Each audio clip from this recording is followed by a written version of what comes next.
Hey, JulesBlessedVegan, and as always, welcome to my channel. And for those of you who are new, I know you can benefit.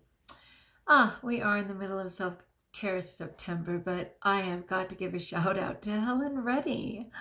You guys are too young probably to know her music, but she was certainly a part of my early childhood, and I didn't even know she was from Australia, and I certainly didn't remember how beautiful she was because she just seemed old.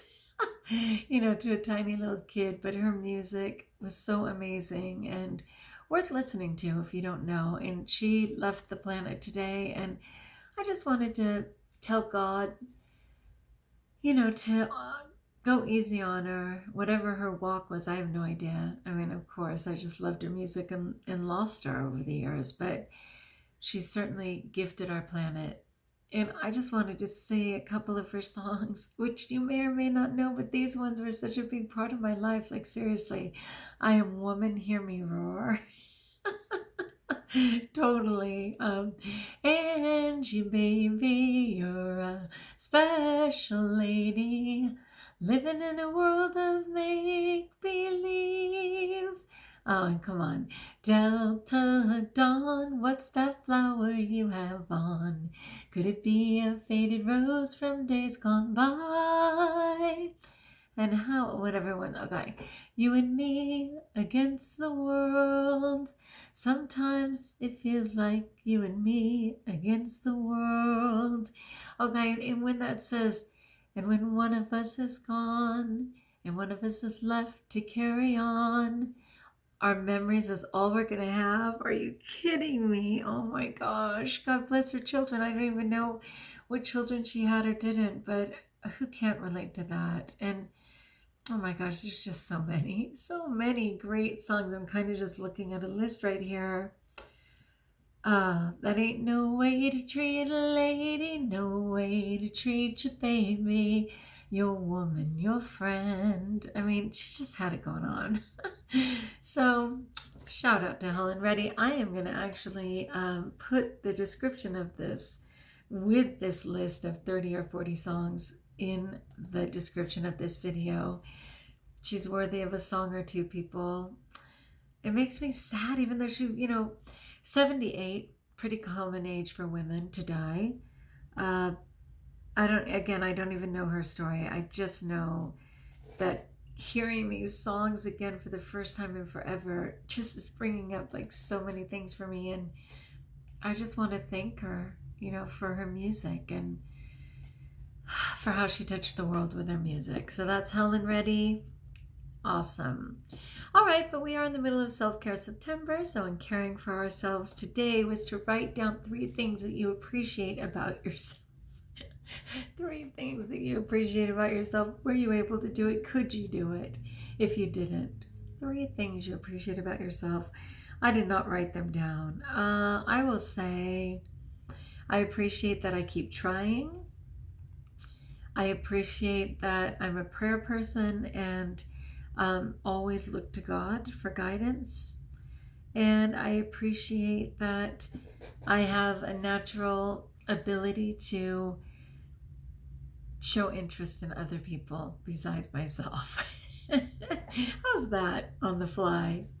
All right, but I'm always a day ahead. So tomorrow, the 30th, our last day of the month, and the 30th intention for Self-Care September is simply you matter. Remember that you are enough just as you are. You just have to sit with that message. You matter. And remember that you are enough just as you are. Gotta love that. Ah, my goodness. All right, people. I just wanted to check in. I am struggling. Like, seriously struggling. It's the weirdest thing ever. You'd think I would be inspired by people's stories of wellness and health and all of those things. And unfortunately, and I probably just have way too much media and things in my life, but sometimes their stories trigger me. They don't inspire me. They trigger me.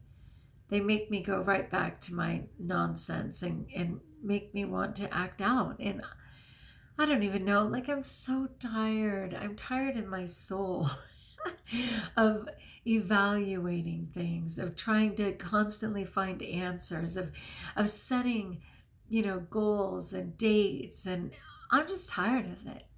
Like, I just really want to live, and it's exactly the way the 12-step program tells us anyway. I mean, the 12-step program reminds us again and again and again that we only have this moment, that we don't have to look towards tomorrow, that we just have to literally go decision to decision, food to food, inventory to inventory, meaning, in the 12-step program, step 5 is to take a fearless and moral inventory of ourselves, okay? So actually, forgive me, that's step 4. Step 5 is giving it away. But step 4 is, so you take a fearless and moral inventory of your life. You write it all down.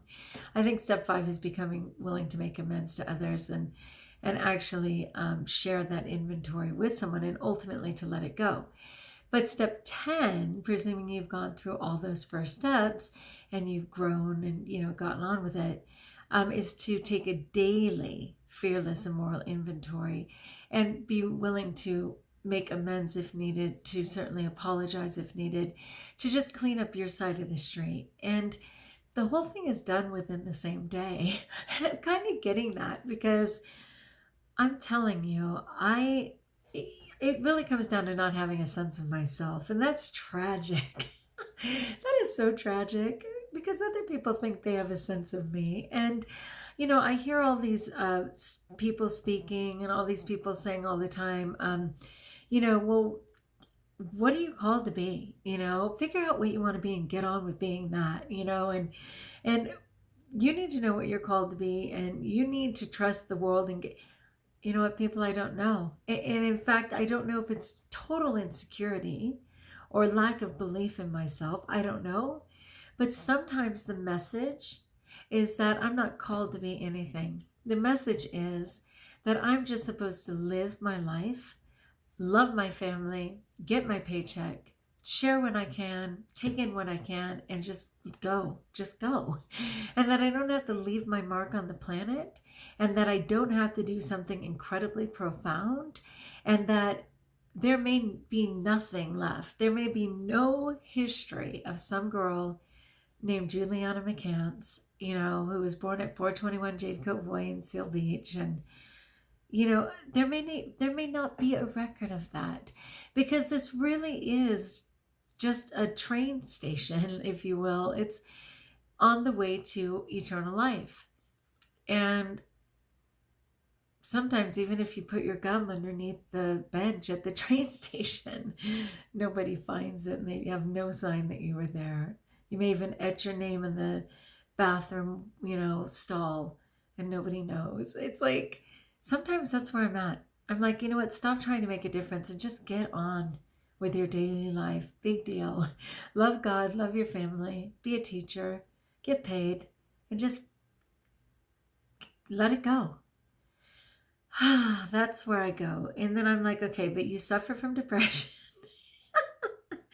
And you have clinical depression, which you no longer take medication for. Is that your depression talking?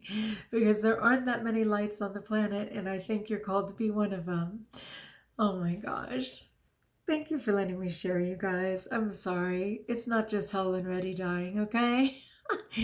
But I'm going to spend a little more time with her music tonight while I'm doing my homework, and just rejoice in the very early 70s. I didn't realize I was so old when she was kicking it. I mean, no wonder I know her songs all by heart, because I was like, 8, 9, 10, maybe even 11. So she was definitely a part of my childhood. But anyway, I'm just in an interesting place. I wish I didn't care if this channel took off or didn't. I wish I was honest enough when I said that Jesus would have come for one. And if there's one person on this channel who either listens or certainly benefits, and there's a couple on there. There's a couple. There's this one lady named Tanya, another one named Annie, another one named Brenda. And those people tend to comment from time to time. And so I know they exist.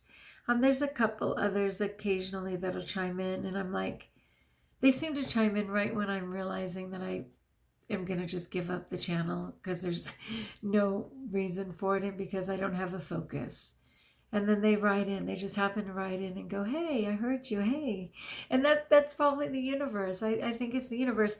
Yesterday, forgive me if I told you this yesterday, because I'm so tired. I don't know if I did, but I was very much speeding, like seriously. I think I was going 90 on an empty desert road. And then as I noticed cars in the distance, I most certainly slowed down to about 80.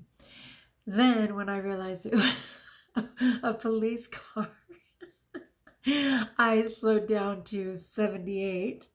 I did not slam on the brakes. I was just slowing down, and that police officer lovingly pulled right behind me, put on his lights, no sound, and pulled me over. And then by grace, because I absolutely was so guilty, and told them straight up, guilty, listening to the mass, teacher on her way to school, sorry, empty desert. Gave him all my stuff to write me up. And like 5 minutes later, he came back and said, hi, my printer's not working. I'm going to just make it a warning. Be safe. And I was like, really, Father? Because I know it's a cop, but I know it's the Lord.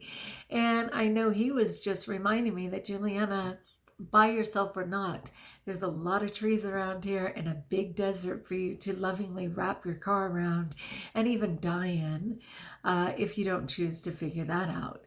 So I was like, okay, Father, I hear you. Thank you. And so I went ahead and did cruise control. I was kind of pouting yesterday because I was priding myself on my ability to pass people and to just get there in, 52 minutes instead of an hour and 10 or whatever. But it was kind of interesting because in doing that cruise control, I was able to really focus on the other things I was doing, and I didn't have to be busy with my aggressive behaviors of trying to decide who I was going to get in front of and whether like all the anxiety that goes with hopping along a freeway, and granted it's a desert highway, but you get it, was gone. So today, with cruise control and knowing there's no chance a cop's going to get me, and letting people honk behind the little old lady from Pasadena, it was actually a relief. I had a sense of how long it would actually take me. If I was earlier than that, yay me. If I wasn't, I was just abiding by the law. It was kind of cool, seriously. So we'll see how that continues. Everyone's scared at first, right? And then they get comfortable again, but we'll see how that goes.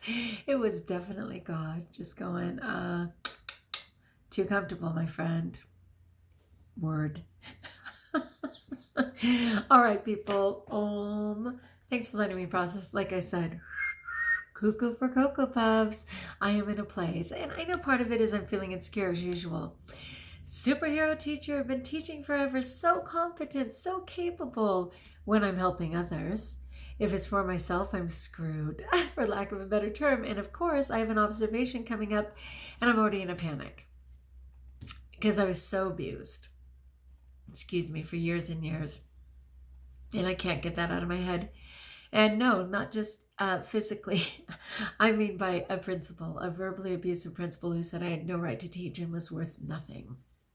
I needed to quit and get on with it, which would have been fine if she said it once, but she said it for 9 years in a row, and I accidentally bought into it. All right. I'm going to on that happy note, I'm going to go more to Helen Ready and let this one go. All right, people, if you like doing this, if you haven't subscribed, let me know in the comments below how I may support you. I'm really good at supporting others, and I'm coming along and supporting myself. And until we talk again, my friends, best of all, know that as long as you're breathing, there's hope, which I'm telling myself, and trust that you are blessed.